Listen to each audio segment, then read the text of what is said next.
Chemical equilibrium का मैं पहला लेक्चर दे चुका हूँ, अब सेकंड लेक्चर देखिए। ठीक है, तो आपको बड़े आराम से पढ़ा रहा हूँ मैं, ठीक है, इजिली, ताकि आपको समझ आ सके, कोई फास्ट नहीं जा रहा। तो सेकंड लेक्चर में देखिए, अगर हम आज बात करते हैं हेनरीज लॉ की। हेनरीज लॉ क्या कहता है कि जितना भी हम मास ऑफ गैस को डिसॉल्व करेंगे किसी भी पर्टिकुलर सॉल्वेंट में, उतना ही प्रेशर क्रिएट होगा उसके अबव द सॉल्वेंट। ठीक है, जितनी गैस हमने डिसॉल्व की है सॉल्वेंट में, उतना ही वो गैस प्रेशर क्रिएट करेगी above the surface of the solvent. Example हम ले सकते हैं कोल्ड ड्रिंक। कोल्ड ड्रिंक में हम जितनी गैस डिसॉल्व करते हैं उतना ही प्रेशर क्रिएट होता है कोल्ड ड्रिंक के अंदर। ठीक है, तो mass is directly proportional to pressure, proportionality का साइन हटा दिया, के लग गया, के इज अ कांस्टेंट। तो यहाँ पे डेफिनेशन देख लीजिए, the mass of gas dissolve in a given mass of the solvent at a particular temperature is directly proportional to gas of the solvent. तो ये डेफिनेशन जो है वो इंपॉर्टेंट है। क्लियर? अब नेक्स्ट देखिए, नेक्स्ट देखिए reversible reaction, irreversible reaction. Reversible reaction का मतलब क्या है कि आपने रिएक्टेंट से प्रोडक्ट बनाया, प्रोडक्ट द्वारा से रिएक्शन में कन्वर्ट हो जाएगा, that is called reversible process. Irreversible process है कि रिएक्टेंट से प्रोडक्ट बना तो प्रोडक्ट से द्वारा रिएक्टेंट नहीं बनेगा। क्लियर? रिवर्सिबल में देखो आप, H2 gas plus I2 gas give rise to 2HI। अब ये 2HI आपस में रिएक्ट होकर फिर दोबारा से किस में कन्वर्ट हो जाएगा, I2 एंड H2 गैस में। तो दिस इज रिवर्सिबल प्रोसेस। और इसमें हम लेके चल रहे हैं कि ये आपका रिएक्टेंट है, ये KCl और O2 में कन्वर्ट हो रहा है, तो ये दोबारा से रिवर्स नहीं हो रहा, वन साइडेड एरो शो हो रहा है, तो it is a irreversible reaction. इधर फॉरवर्ड को एरो जा रहा है, फिर बैकवर्ड को भी जा रहा है, तो इट इज रिवर्सिबल रिएक्शन। ठीक है, समझ आ गया? रिवर्सिबल रिएक्शन वो होती है, रिएक्टेंट से प्रोडक्ट बनेगा तो प्रोडक्ट से द्वारा रिएक्टेंट बनता है। ठीक है, मतलब पहले फॉरवर्ड रिएक्शन होगी फिर बैकवर्ड रिएक्शन होगी। और इरिवर्सिबल में रिएक्टेंट से प्रोडक्ट बनेगा, द्वारा से रिएक्टेंट नहीं बनेगा, वो सिर्फ फॉरवर्ड रिएक्शन ही होगी। Clear? Next topic, law of mass action, very important definition आ जाती है पेपर में। The rate of chemical reaction is directly proportional to, किसके डायरेक्टली प्रोपोर्शनल होता है, molar concentration of the reactant. तो रेट ऑफ रिएक्शन है वो molar concentration of the reactant के ऊपर डिपेंड करता है। अब हमारे पास ये रिएक्शन है, तो इसका रेट कैसे लिखेंगे, rate directly proportional to molar concentration में स्क्वायर ब्रैकेट लग जाएंगे। जब स्क्वायर ब्रैकेट लग जाएंगे तो मोलर कंसंट्रेशन होता है, स्क्वायर ब्रैकेट लगने का मतलब इनटू बी। तो this is a product of the molar concentration of the reactant. जो रिएक्टेंट है, ठीक है, उनकी जो मोलर कंसंट्रेशन है उसके प्रोडक्ट को अगर हम आपस में, उन दोनों को आपस में मल्टीप्लाई कर दें तो that is equal to rate of the chemical reaction. अगर हम इसको प्रोपोर्शनलिटी का साइन हटाते हैं तो के लगता है,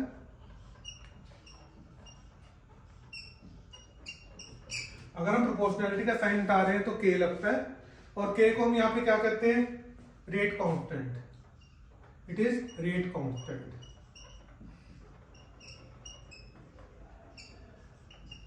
और क्या कह सकते हैं, velocity constant, velocity constant.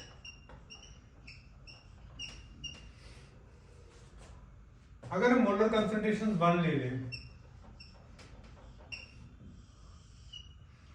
Molar concentration की वैल्यू अगर हम 1 ले लेते हैं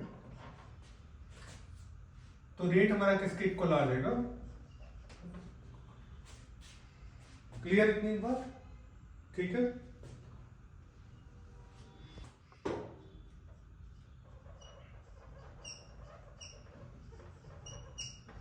नाउ कंसीडर अ रिएक्शन। अगर हम रिएक्शन इस तरह से ले लेते हैं, देखो A B C give rise to product।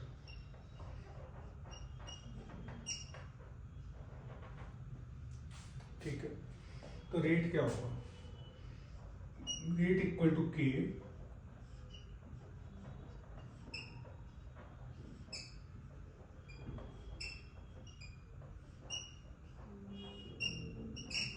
तो जिससे मल्टीप्लाई हो रहा है, इनको स्टाइकोमेट्रिक कोफिशिएंट कहते हैं। इनको हम क्या कहते हैं, स्टाइकोमेट्रिक कोफिशिएंट। तो ये स्टाइकोमेट्रिक कोफिशिएंट पावर में आ जाएगा, ए से स्मॉल ए से मल्टीप्लाई हो रहा है, मोलर कंसंट्रेशन ऑफ ए लिख के उसकी पावर में आ जाएगा, बी स्मॉल बी से मल्टीप्लाई हो रहा है, मोलर कंसंट्रेशन बी लिख के उसकी पावर में स्मॉल बी आ जाएगा और सी के पावर में स्मॉल सी आ जाएगा। तो where A B C, where A B C are called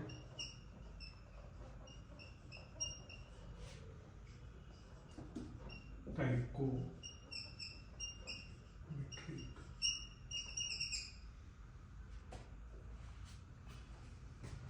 तो यहाँ पे जो ए बी सी है मैंने आपको पहले ही कहा, these are called stoichiometric coefficients.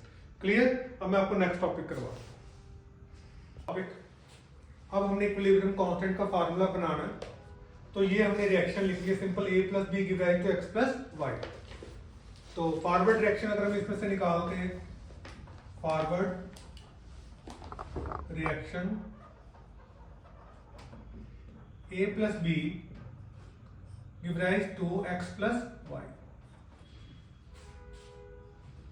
According to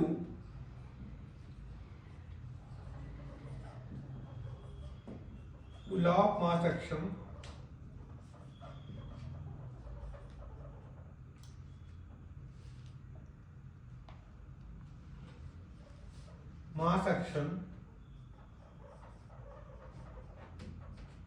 rate of forward reaction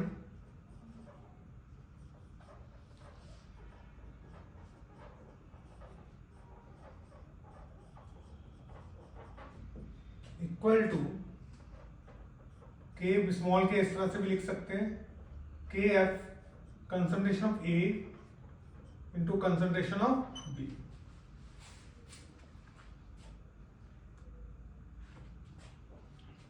backward reaction, और बैकवर्ड रिएक्शन ले लीजिए,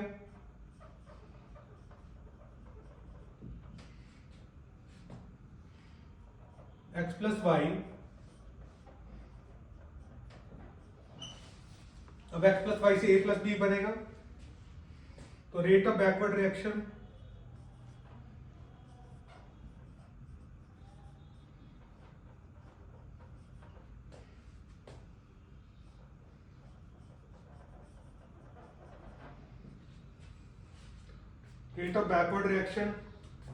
equal to K B X into Y.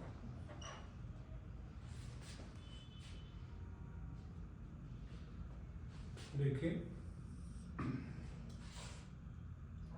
At equilibrium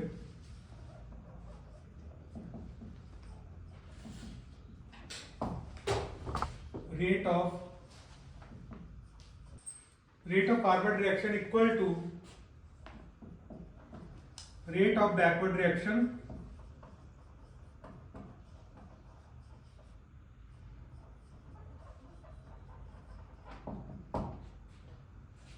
तो रेट ऑफ फॉरवर्ड रिएक्शन हमारे पास क्या था, के एफ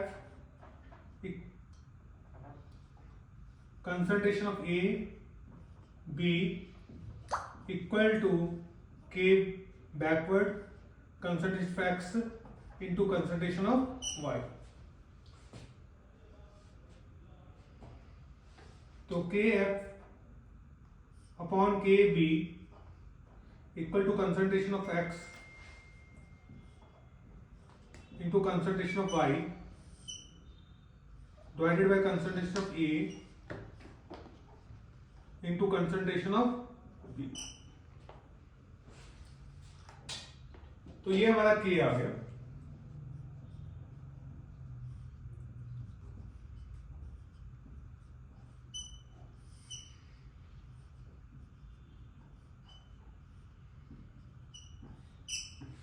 ये इक्विलिब्रियम कांस्टेंट का फार्मूला हो गया।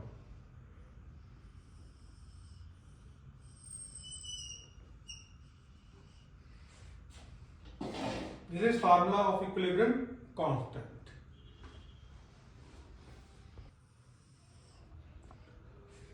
अगर हम रिएक्शन को इस तरह से लिखते हैं,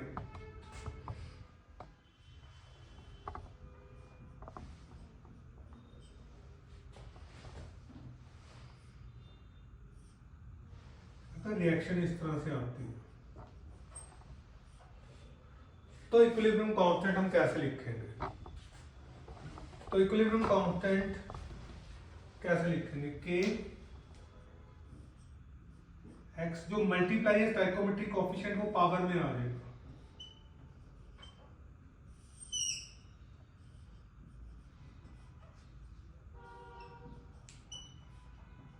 आगे बात समझ, जिससे मल्टीप्लाई कर रहे हैं वो क्या आ जाएगा, पावर में आ जाएंगे स्टोइकोमेट्रिक कोएफिशिएंट्स। तो मैं इसके आपको डेफिनेशन लिख देता हूँ, ये समझ आ गया होगा। एक बार दोबारा बोल देता हूँ।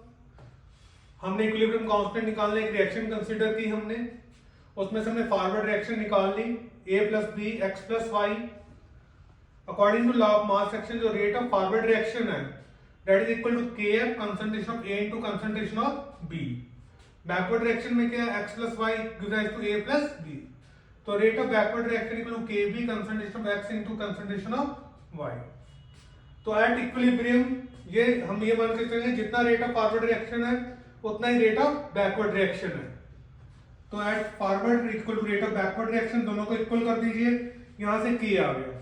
अगर हम इसको मल्टीप्लाई करते हैं, सपोज ये रिएक्शन तो हमने सिंपल ली थी, अब हम इसको कहते हैं कि इसको स्टोइकोमेट्रिक कोएफिशिएंट्स के साथ हमने मल्टीप्लाई कर दिया। तो जो हमने मल्टीप्लाई किया स्टोइकोमेट्रिक कोएफिशिएंट्स के साथ वो कंसंट्रेशन की पावर में, ये x से मल्टीप्लाई किया तो पावर में x आ गया, y से मल्टीप्लाई किया तो y से पावर y आ गया, स्मॉल a से मल्टीप्लाई पावर में स्मॉल a आ गया, b से मल्टीप्लाई पावर में स्मॉल b आ गया। क्लियर? तो ये इक्विलिब्रियम कांस्टेंट की डेफिनेशन है। Definition of equilibrium constant, equilibrium constant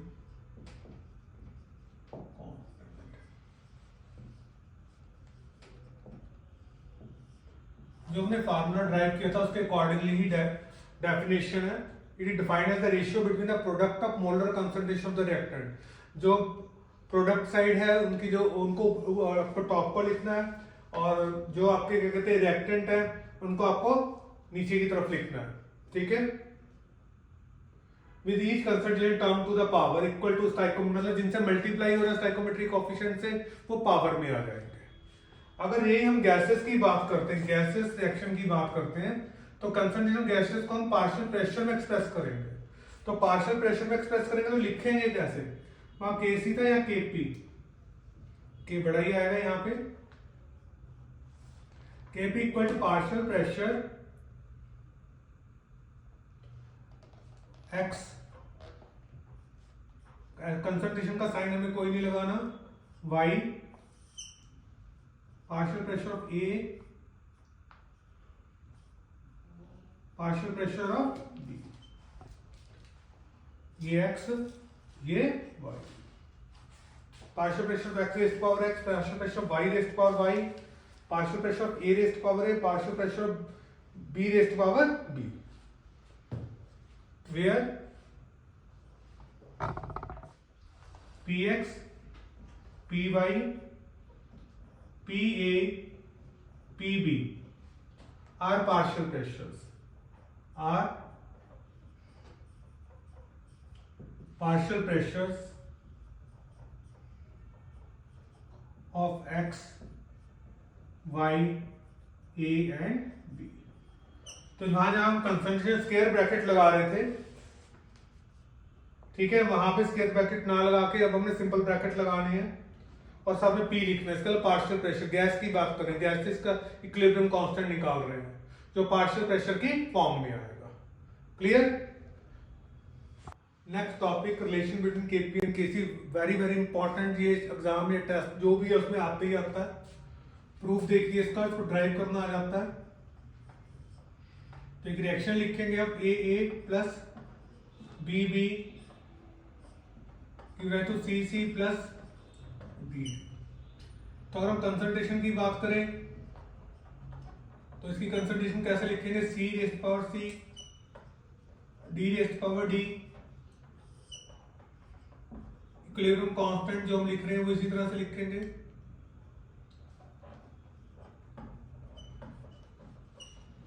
KP कैसे लिखेंगे, पार्शियल प्रेशर की फॉर्म में,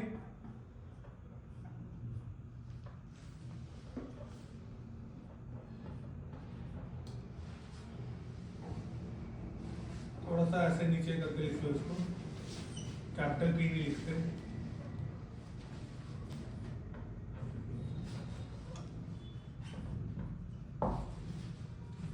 ये दो क्वेश्चंस हो गई, इनके बीच में रिलेशन बनाना है हमने। तो रिलेशन कैसे बनाएंगे, हमें आइडियल गैस इक्वेशन पता है, P V equal to N R T, P equal to N upon V R T. तो ये एक तरह से कंसंट्रेशन होती है हमारी, एन अपॉन बी क्या होती है, कंसंट्रेशन। मैं सी लिख देता हूँ ऐसे, ये सी हम इसे यूज नहीं कर रहे, इसको देख के नहीं लिख रहे, ये वैसे ही आपको लिख दिया, एन अपॉन बी हमारे number of mole per unit volume concentration होती है। तो अगर आप सबकी वैल्यूज बनाए हम, P A equal to concentration of A R T, partial pressure of B B equal to concentration of B R T,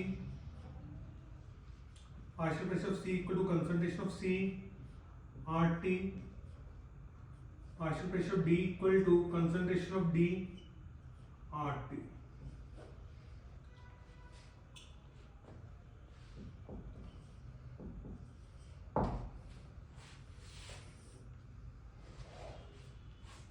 Put these value in equation 2.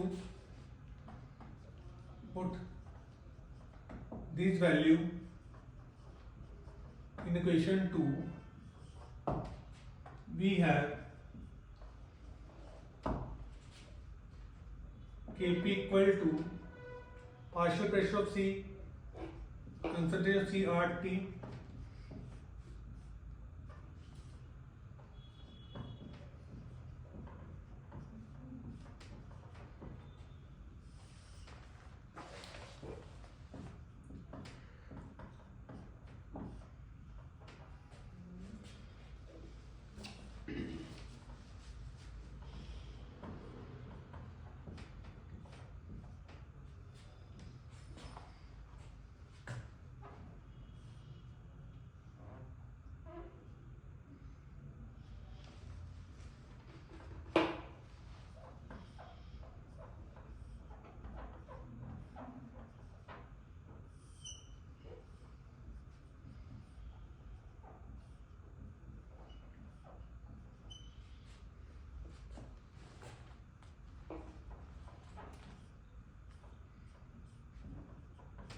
इनको अलग कर लीजिए।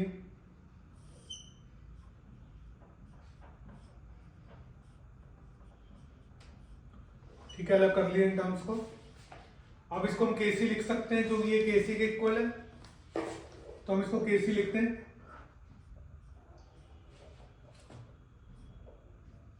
Are T C plus D minus A plus B.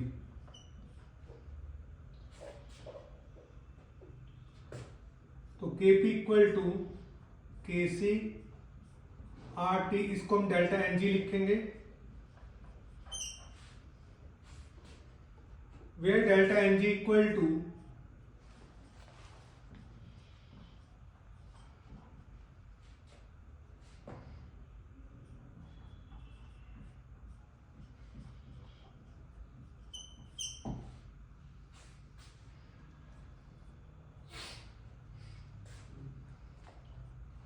delta Ng equal to number of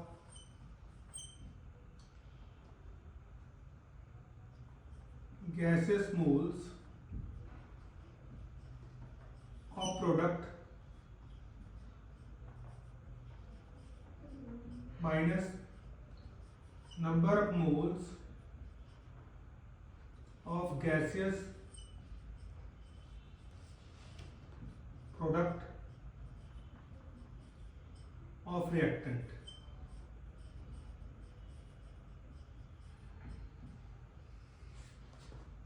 और अगर हम इसको लिखना चाहें तो delta N G equal to N P minus N are.